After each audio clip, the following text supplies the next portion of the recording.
શું કરો છો મમ્મી? તો અમારે સમોસા બનાવવાના છે અને આ અખરોટનું ચીઝ છે, બોલો ચીઝ. તો એને હું ખમણું છું.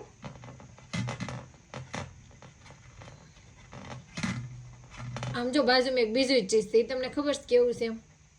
જોઈ લો એ શેનું છે, જોવા દે તો. આ શેનું ચીઝ છે? એ માવાની સ્મેલ આવે, સૂંઘો એમાં એલા એ આના તો અસલ માવાની સુગંધ સેમ આવે માવો છે. લાગે.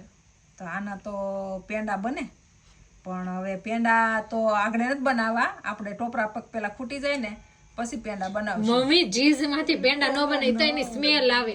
એવું અહીંયા 200 પ્રકારના ચીઝ મળે, તે કઈ હું બધામાં બધું બનાવી જ નાખવાનું હોય? એવું બનાવો છો તો પેંડા કેમ ન બને?